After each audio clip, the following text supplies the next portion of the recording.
Good morning. Hold on one second. Get everyone settled. Good afternoon. That's right. Everyone good? Please be seated. Everyone sit down, feel comfortable. Eunice, we good? We're good to go? Okay. Good afternoon. My name is Carmen Garcia. I'm a senior community health worker from Make the Road, a community-based organization that works with immigrant and working class to achieve justice and dignity.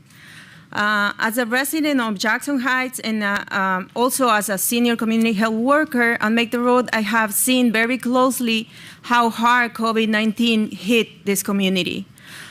So many lives lost and so many people unable to return to work and worrying constantly how are they going to pay for food and how are they going to pay for rent, or sometimes choosing one of them. So I have very hard conversations with a lot of members of my community how to connect them to services they need. To recover with equity, communities like mine are at high risk of contracting the disease, and they need to access to comprehensive care for patients recovering COVID-19. I am honored here to be here today and to witness the opening of the Center of Excellence in Jackson Heights, Queens, a neighborhood once considered the epicenter of the pandemic. And I would like to thank Mayor de Blasio for this leadership and ensuring a recovery for all of us, and by bringing these life-saving centers to those who need them the most. Español. Mi nombre es Carmen García, yo soy una trabajadora comunitaria en Make the Road, New York. Es una organización de la comunidad que trabaja con los inmigrantes y con la clase trabajadora para obtener dignidad y justicia. Como un residente de Jackson Heights y como una trabajadora comunitaria de Make the Road, yo he visto muy de cerca cómo el COVID-19 ha golpeado muy fuerte a nuestra comunidad.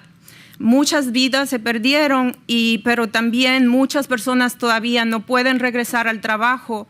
Y muchos de ellos están preocupados cómo pagar la renta o cómo traer un plato de comida a la mesa, o a veces ellos tienen que decidir para recuperar con igualdad comunidades como la nuestra, que están en un riesgo muy alto de contraer COVID-19. Ellos necesitan este cuidado en centros como este, y estoy muy contenta de estar hoy día viendo cómo este centro se va a abrir hoy, y porque Jackson Heights fue considerado como el epicenter o de la pandemia. Y me gustaría agradecerle por su liderazgo y asegurar que centros como este sean llegados a personas que más lo necesitan. And now it's my pleasure to introduce you, Mayor Bill de Blasio. Thank you so much. Thank you. Thank you. Thank you very much. Carmen, thank you so much. I'm always impressed by anyone who could go from one language to the other language instantly and say it powerfully in both languages. Thank you. Thank you for what you do. Thank you for what Make the Road does. Worked with Make the Road over many years. Thank you for fighting for the community. And one of the most essential concepts of that work is fairness, equality, making sure resources go to the communities that need it the most. Because we all know, everyone here knows, that has not been the history. The history has been, too often, the rich got richer and communities of working people got left behind. And this crisis, it's kind of amazing, kind of extraordinary, but definitely painful to acknowledge not just the disparities in this crisis, which we saw. The city of New York was blunt and honest from the beginning that the disparities in the COVID crisis were shocking and overwhelming.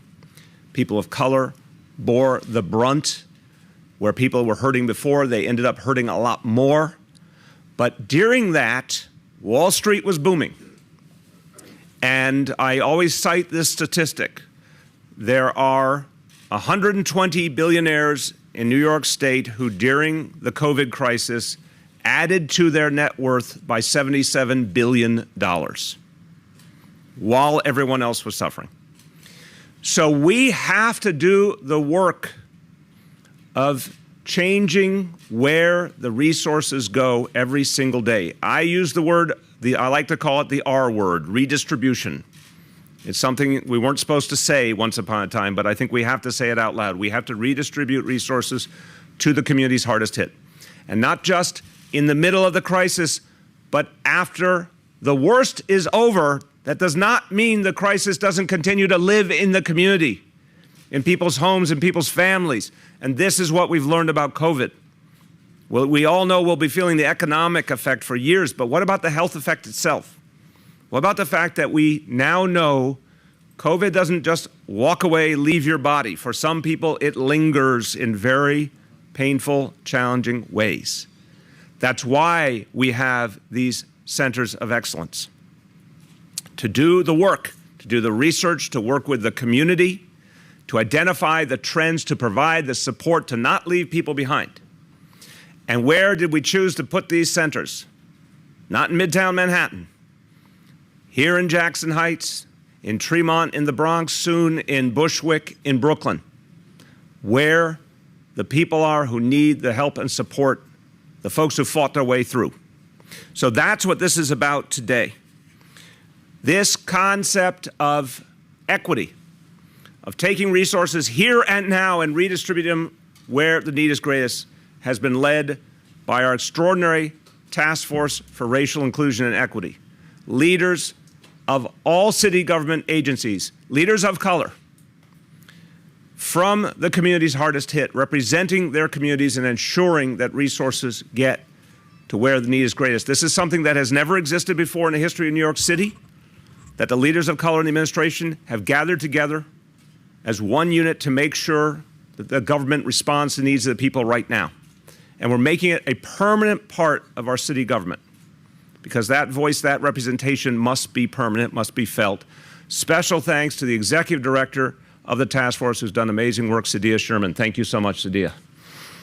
You can clap for her.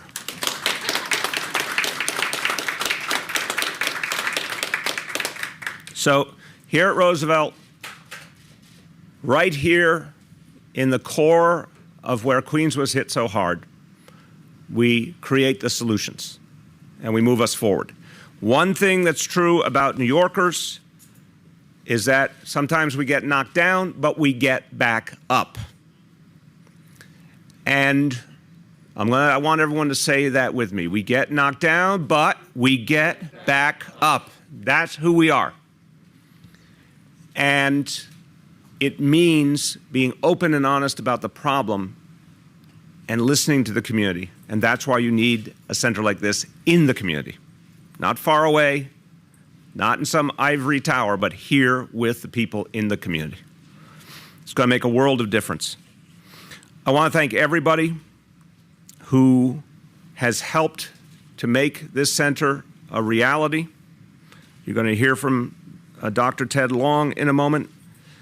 Special thanks to everyone at Health and Hospitals. Michelle Lewis, the CEO of Gotham Health, thank you. And Helen Arteaga Landaverde, I love this name, CEO of Elmhurst, thank you for your incredible work. And also from my administration, our Commissioner for Community Affairs, Roberto Perez, thank you. Everyone has been part of creating this kind of initiative and building it out. And it's going to make a big difference. And speaking of building, Jamie Torres-Springer from Department of Design and Construction, thank you for building things. And this is exactly where we need things built. Let's say a few words in Spanish. Nadie más en que los residentes de Queens conocen los efectos terribles de la pandemia. Este centro de excelencia que hoy abrimos para ellos es un paso firme para recuperar este condado y sus residentes. Nuestra ciudad será líder en todo muy pronto, porque los neoyorquinos sabemos cómo alcanzar la victoria siempre.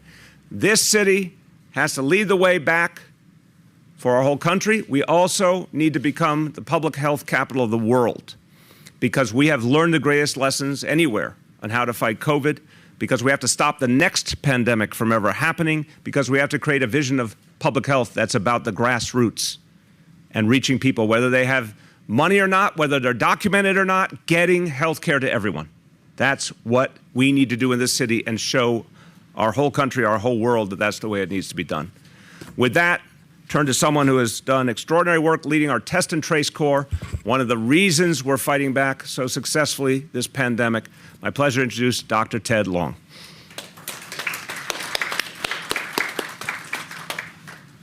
Thank you, sir. To adjust the microphone, I'm not quite as tall as you are. So I'm excited to be here today. Right now, as a city, we're very focused on the coronavirus pandemic. Today, though, here, we have a moment to take a look forward at what the future and what our recovery after coronavirus can look like. This first-of-its-kind COVID Center of Excellence is equipped to handle any of the issues that you might develop if you've had the coronavirus to help you to recover. Now, I'm a primary care doctor myself. I've seen my patients throughout the COVID pandemic. At first, I was diagnosing them with COVID. Now, over time, I'm starting to help my patients to recover. But my patients are still having problems. They're still telling me, Dr. Long, I'm having difficulty breathing, I'm having heart issues, I'm having neurologic complications. In fact, 1 out of every 3 people that has had COVID with symptoms will go on to have a chronic condition. These are the people that we refer to as long haulers. They need this center, which is equipped to give them all of the care that they need for whatever they're experiencing after having COVID. In this center here, we will have on-site cardiology, on-site pulmonology, and a variety of other specialty services. And importantly, all of these services will be provided in the context of comprehensive primary care, where you can come, bring your family, and get age-appropriate cancer screenings, on-site radiology, optometry, dentistry, help with your chronic diseases, all under one roof as you're recovering from COVID. This COVID Center of Excellence gives us a glimpse of the future about how we're going to have a recovery after COVID. And I wanted to say that your community here was hit the hardest of anywhere back last spring from COVID. And given everything that you've been through, you deserve this clinic. Thank you. As I conclude, I have the honor today to give some special thank yous, and this really has been from the bottom of my heart an incredible experience, incredibly hard work. We did, Jamie and I were talking about earlier, what would normally take 6 years in 6 months. And we did it to be able to give this to our community here. So I want to say a special thank you to, first off, the Health and Hospitals Facilities team, led by Christine Flaherty, Oscar Gonzalez, Starlene Scott, Janelle Phillip, and Tracy Bose. And then I wanted to say a special thank you to my Gotham team, starting with the world's greatest CEO, Michelle Lewis, Elsa Cosme, David John, Rak Chatrapathi, Salim Chowdhury, Justin List, and David Sullivan. And then I wanted to finally say thank you to our DDC colleagues and friends, especially Commissioner Grillo, who couldn't be with us today, Jamie Torres-Springer, and site lead Jade Bailey. With that, thank you. This is an incredible opportunity for our community here. And thank you for having us. And now it is my pleasure to... I'm doing that. You don't get to have that pleasure. How dare you? How dare you? She's my friend. Jessica Ramos is someone who worked with us in City Hall and did amazing work for all the people in New York City. But now the folks of Central Queens have her as their representative.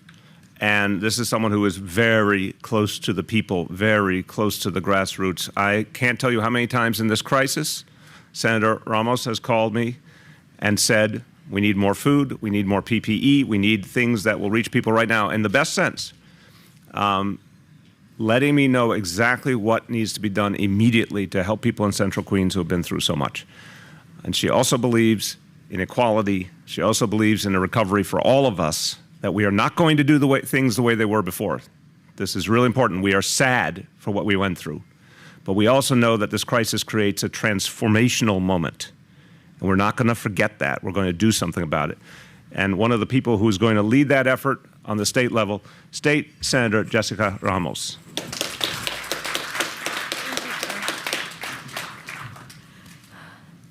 All right. Good afternoon, everybody. Muy buenas tardes. I want to begin by thanking the mayor for being here along with H&H and everybody else to open this extraordinary clinic right here in the heart of the epicenter of the pandemic. You know, we were at the heart of the epicenter with the virus at the beginning, and we're still at the heart of the epicenter of a different pandemic, an eviction pandemic, a food insecurity pandemic, every other consequence that has arisen from the hardships and the struggles that my neighbors and I have gone through. And as much as the city has done, I'll be honest, it hasn't been enough. The city has figured out what to do with what has been given to them. And so I do want to take this opportunity to ask the governor to send us more vaccines. So if you're listening, Mr. Governor, give us our fair share of vaccines. That is what we need. The city is doing its job of opening centers where we've been hardest hit. We need the vaccines so that we're at full capacity, vaccinating our seniors and every single essential worker as all of us New Yorkers start becoming eligible. This is the only way we can fight this virus. But this clinic today is about forward thinking. And that's exactly what we need to be doing. We need to get to the bottom as we're continue learning about the vaccine and all of the variants that have unfortunately come out. We need to figure out what the long-term effects of this virus will be on the human body and on communities just like ours. So thank you so much, Mr. Mayor. Thank you, Dr. Long. And thank you to everyone who's making this clinic possible. Brevemente en español. Claro que sí. Y veo que te ha mejorado bastante el español. Me siento muy orgullosa. Muy buenas tardes, soy la senadora Ramos. Me siento muy feliz de que estemos abriendo esta clínica en nuestro barrio hoy. Hemos carecido de muchos recursos aquí, no solamente en el pico de la pandemia cuando fuimos el epicentro en cuestión de los contagios del virus, pero seguimos siendo el epicentro en cuestiones de desalojos y inseguridad de comida. Así que necesitamos analizar muy bien cuáles son los efectos a largo plazo de este virus. Y es por eso que esta clínica es primordial y está ubicada muy centralmente para que nuestra comunidad pueda aprovechar los servicios acá, que tengo entendido son mucho más allá de tratar con los temas del virus, pero de verdad de cuidar nuestra comunidad y ver cómo el virus nos va a afectar a largo plazo. No queremos pasar más tragedias, no queremos seguir perdiendo a nuestros seres queridos y por eso es que las vacunas son tan importantes. Y quiero mandarle un mensaje muy especial a mi comunidad latina de que es importante vacunarnos. Mientras se estén haciendo más vacunas disponibles, se van a hacer más citas disponibles y nuestra comunidad necesita aprovechar de eso. Pero el gobernador necesita mandarnos las vacunas que nos pertenecen. Así que si está escuchando el gobernador, esperamos que haga su trabajo y nos siga ayudando a proteger a nuestra comunidad. Muchísimas gracias, señor alcalde.